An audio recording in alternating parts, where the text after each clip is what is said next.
Hello नमस्कार दोस्तों, techno education hub में आपका स्वागत है। तो दोस्तों कैसे हैं आप सब? उम्मीद करता हूं कि अच्छे होंगे। दोस्तों आज के इस वीडियो में हम बात करने वाले हैं कि रेलवे के बहुत ही महत्वपूर्ण क्वेश्चन लेके आए हैं, जो कि एग्जाम के पॉइंट ऑफ व्यू से बहुत ही महत्वपूर्ण क्वेश्चन है। दोस्तों आप लोग जानते हो कि आरआरबी ग्रुप डी का एग्जाम बहुत ही जल्द कंडक्ट होने वाला है और CBT 1 का रिजल्ट भी आने वाला है और इसके बाद CBT 2 होगा। दोस्तों उसी एग्जाम को लेकर हम बहुत ही महत्वपूर्ण क्वेश्चन लेकर आए हैं, जो कि एग्जाम के पॉइंट ऑफ व्यू से बहुत ही महत्वपूर्ण है। तो दोस्तों चलिए देखते हैं क्वेश्चन को। दोस्तों इसमें क्वेश्चन है, एक व्यक्ति 5 रुपए में 6 पेन खरीदता है और 6 रुपए में 5 पेन बेचता है, तो लाभ प्रतिशत ज्ञात कीजिए। तो दोस्तों चलिए इसको हम सॉल्व करके आपको बताते हैं कि इसको इस तरह के क्वेश्चन को कैसे सॉल्व किया जाता है 2 सेकंड में। चलिए देखते हैं इसको। तो दोस्तों 5 रुपए में 6 पेन खरीदता है, तो एक पेन का जैसे कि क्रय मूल्य यानी कि CP क्या होगा। तो दोस्तों यहाँ से हम एक पेन का पहले क्रय मूल्य लिखेंगे। एक पेन का क्रय मूल्य, इसको कॉस्ट प्राइस बोला जाता है इंग्लिश में, और इसको शॉर्ट में हम CP लिखते हैं। तो CP क्या हो जाएगा, यहाँ से 5 रुपए में 6 पेन अगर बेची जाती है तो एक पेन का मूल्य क्या होगा, तो एक पेन का मूल्य होगा 5/6। अगर आप इसको निकालेंगे तो पॉइंट में वैल्यू आएगी फ्रैक्शन करके। तो दोस्तों इसके बाद तो ये हमारा CP हो गया। अब हमको आगे बोल रहा है कि 6 रुपए में 5 पेन बेचता है, तो हमको यहाँ से ये सेलिंग प्राइस है, जो यहाँ से 6 रुपए में 5 पेन दिया है, इसका क्या है सेलिंग प्राइस, इसको SP बोला जाता है। तो चलिए देखते हैं, एक पेन का विक्रय मूल्य यहाँ से निकालेंगे। एक पेन का विक्रय मूल्य, विक्रय मूल्य को इंग्लिश में बोला जाता है सेलिंग प्राइस, और इसको हम शॉर्ट फॉर्म लिखते हैं SP। तो SP क्या हो जाएगा हमारा 6/5। 6/5 हमारा SP हो जाएगा। अब यहाँ से हमको लाभ प्रतिशत निकालना है। तो लाभ प्रतिशत का फार्मूला होता है प्रॉफिट इक्वल टू लाभ जो होता है विक्रय मूल्य माइनस क्रय मूल्य अपान क्रय मूल्य इंटू 100। तो चलिए लाभ प्रतिशत का फार्मूला हम यहाँ से लिखते हैं। लाभ प्रतिशत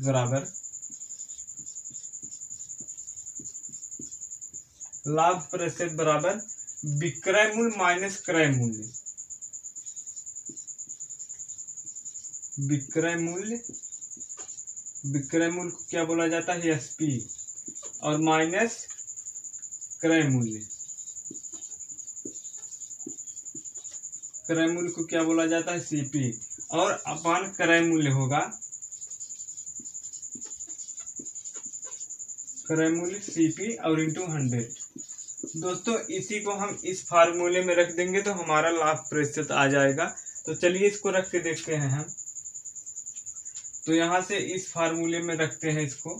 विक्रय मूल्य क्या दिया है 6/5 माइनस 5/6, और नीचे क्या होगा क्रय मूल्य क्या दिया है 5/6 और इंटू क्या हो जाएगा 100। तो इसको हमको सॉल्व करना होगा। तो यहाँ से आप इसको देख सकते हैं कि इसका मल्टीप्लाई इधर करेंगे, इसका इधर करेंगे, और नीचे का नीचे करेंगे, ठीक है।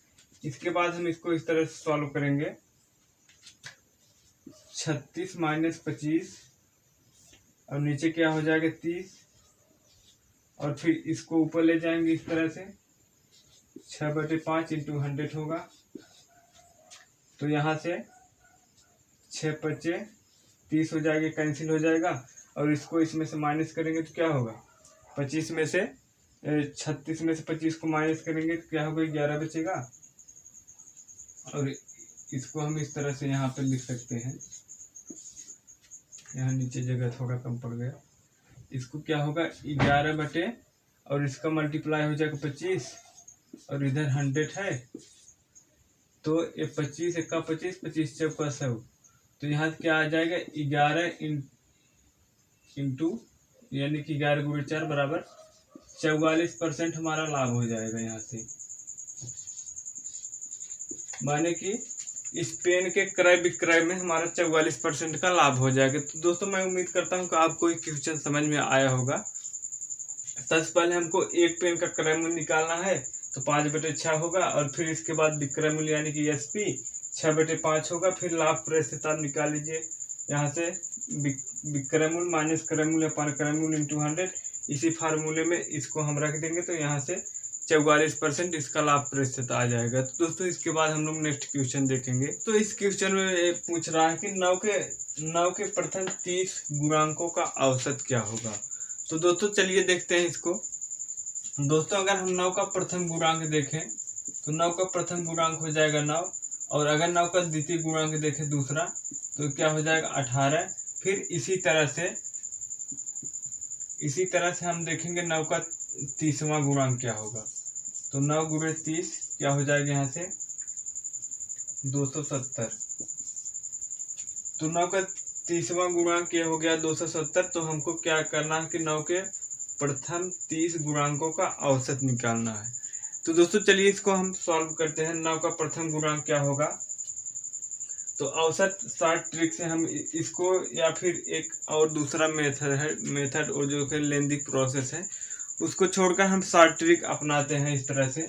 तो इस तरह के क्वेश्चन अगर कभी भी एग्जाम में पूछे तो हमको सबसे पहले करना है 9 का जो प्रथम गुणांक और जो लास्ट गुणांक है उसका एवरेज निकालते हैं।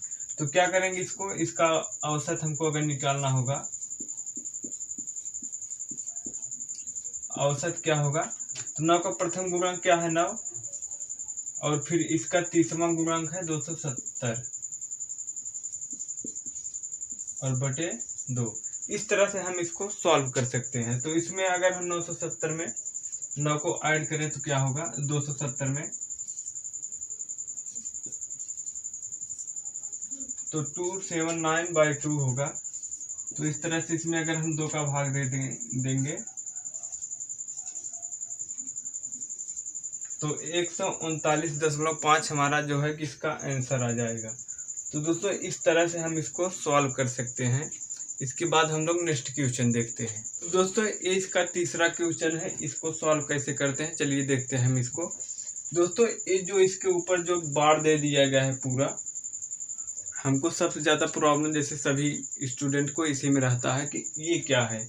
यहाँ तक तो हम इसको कर लेंगे लेकिन ये यही नहीं समझ में आता। तो चलिए इसी को हम दूर करते हैं। दोस्तों सबसे पहले आप इसको यहाँ से देखेंगे, इधर को आप जैसे पूरा ढक लीजिए। यहाँ से आपको क्या दिख रहा है यहाँ पे 27 माइनस 28। तो क्या करेंगे यहाँ से -1 हो जाएगा, ये पूरा यहाँ से -1 होगा, और यहाँ पे माइनस है तो इसमें इसका मल्टीप्लाई हो जाएगा। माइनस इंटू माइनस क्या हो जाता है प्लस। माइनस में माइनस का मल्टीप्लाई होगा तो प्लस हो जाएगा। तो इस तरह से क्या होगा, ये यहाँ से 26 + 1 हो जाएगा। तो क्या होगा ये 27 हो जाएगा। तो ये जैसे कि 27 यहाँ पे प्लस में है, तो बाहर इसमें क्या दिया है हमको, यहाँ पे दिया है 25। तो ये क्या होगा हमारा 27 हो जाएगा यहाँ से। तो पहले इसको यहाँ से हम क्या कर लेंगे -27। तो 25 में से 27 को अगर हम माइनस करेंगे तो हमारे पास -2 बचेगा। तो -2 हो जाएगा यहाँ से, -2। और फिर यहाँ पे आप देख पा रहे होंगे कि इतना जो है कि हम सॉल्व कर लिए हैं इसको। यहाँ तक सॉल्व करने पर हमको -2 आ रहा है। तो यहाँ से फिर हम बिग ब्रैकेट को इस तरह से, बिग ब्रैकेट में क्या है 24, और फिर माइनस आएगा यहाँ पे क्या होगा माइनस, और फिर इसके अंदर क्या है -2। तो माइनस और माइनस क्या हो जाएगा प्लस हो जाएगा, और इसका इसमें माइनस मल्टीप्लाई होगा तो प्लस हो जाएगा। 24 में हम अगर 2 को ऐड करेंगे तो क्या होगा 26 होगा। तो यहाँ से हमको 26 मिलेगा, और बाहर क्या दिया है 22। इसमें से अगर हम इसको माइनस करेंगे 22 में से अगर हम -26 करेंगे तो -4 इसका आंसर आ जाएगा। तो दोस्तों इस तरह से इसको हम सॉल्व कर सकते हैं। सबसे पहले हमको यहाँ पे जो स्मॉल ब्रैकेट दिया गया है 27 और -28, तो हम इस तरह से इसको ढक लेंगे पहले, और इसको 28 में से 27 को हम माइनस कर देंगे इसको, तो हमारा -1 आ जाएगा, और -1 का इसमें मल्टीप्लाई हो जाएगा तो क्या हो जाएगा प्लस। तो 26 + 1 हो जाएगा 27। फिर हम इसको यहाँ से 25 - 27 करेंगे तो क्या आएगा, यहाँ पे -2 बचेगा, और यहाँ फिर 24 है, और फिर इसका माइनस में माइनस का मल्टीप्लाई होके ये क्या हो जाएगा प्लस बच जाएगा यहाँ से। तो इस तरह से यहाँ पर 24 प्लस 2 हो जाएगा। तो इस तरह 24 प्लस 6 हो जाएगा। और ये यहाँ पे माइनस लगा है तो माइनस हम लगा दिए, और बाहर है 22 है तो 22 माइनस 26 क्या होगा 4। इस तरह के क्वेश्चन को हम इस प्रकार सॉल्व कर सकते हैं। तो दोस्तों इसके बाद हम लोग एक और क्वेश्चन देखेंगे। दोस्तों इस क्वेश्चन में पूछ रहा है कि sine 45 plus theta minus cos 45 minus theta का मान ज्ञात कीजिए। एक ट्रिग्नोमेट्री का सवाल है और बहुत ही महत्वपूर्ण क्वेश्चन है। चलिए देखते हैं इसको। दोस्तों इस तरह ये साइन ए प्लस बी का फार्मूला इसमें लगेगा। तो फार्मूला हम यहाँ पे लिख दे रहे हैं, साइन ए प्लस बी,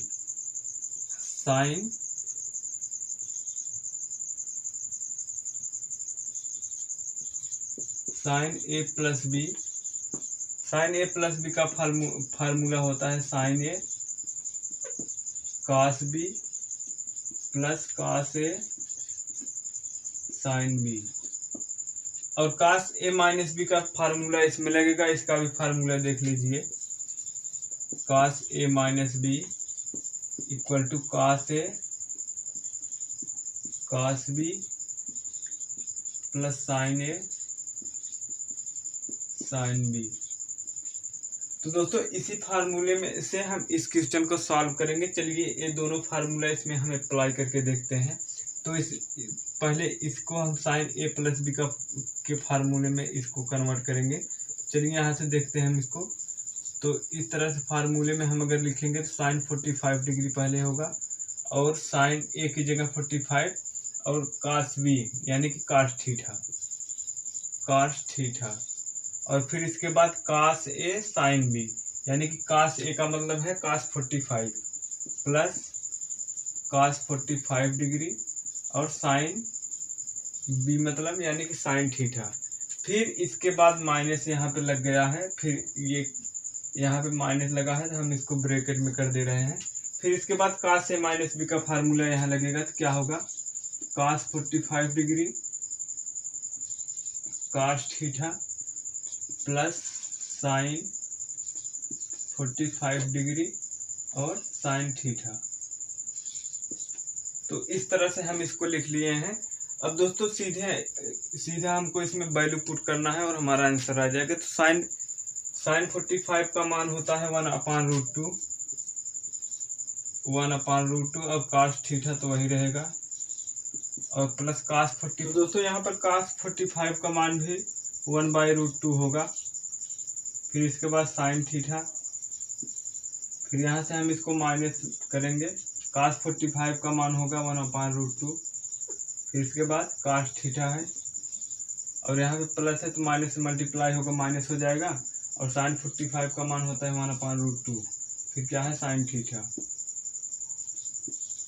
तो यहाँ से आप देख पा रहे होंगे कि 1/√2 cos theta minus 1/√2 cos theta, ये पूरा कैंसिल हो जाएगा इस तरह से। तो क्या बच रहा है यहाँ पे, ये भी कैंसिल हो जाएगा।